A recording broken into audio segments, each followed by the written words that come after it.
Imagine a single click from a laptop thousands of miles away, instantly turning off the lights across a massive metropolis. This represents the physical reality of a modern cyber attack.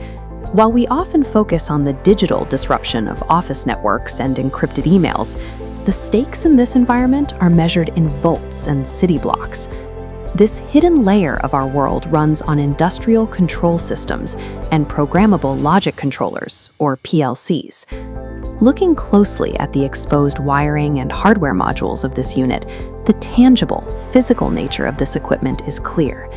These systems govern the literal laws of physics, controlling the temperature of a furnace, the voltage in a substation, and the pressure in a pipeline.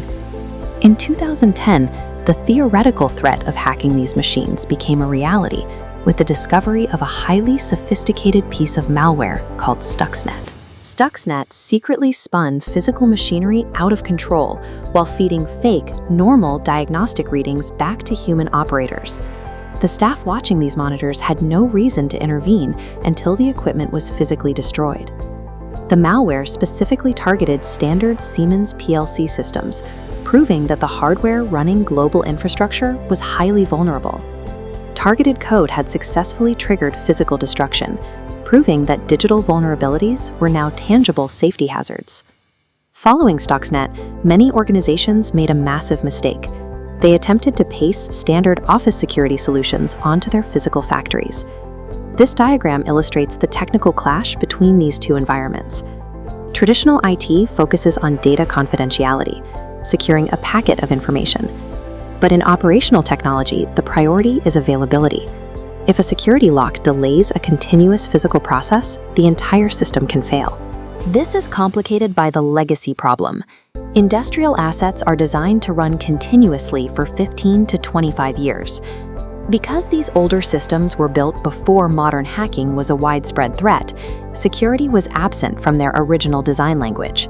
In an office, applying a security patch requires a quick reboot. Looking at the immense scale and complexity of this chemical refinery, you can see why that's impossible. You cannot simply reboot a volatile chemical process without risking a lethal explosion. When systems are forced offline, the financial impact is immediate.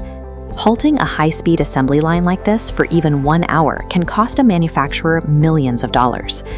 Beyond the financial cost, malicious code that manipulates pressure or temperature within a facility creates severe hazards for every worker on the floor. The threat extends to public safety and the environment. If civic infrastructure like this water treatment plant is compromised, it puts the health of an entire community at risk. The friction between legacy physical machines and modern digital threats leaves our modern civilization exposed. The IEC 62443 standard provides a specialized global blueprint built specifically to protect physical machines without breaking them. The framework identifies specific risks and segments flat networks into isolated, secure zones. It uses defense-in-depth architecture to wrap multiple layers of protection around the core PLC and manages external vendors, ensuring the physical safety of the system always comes first. IEC 62443 acts as the critical translation layer that allows the digital and physical worlds to coexist safely. The demand for industrial cybersecurity expertise is surging. It has moved from a technical niche to a core requirement for business survival.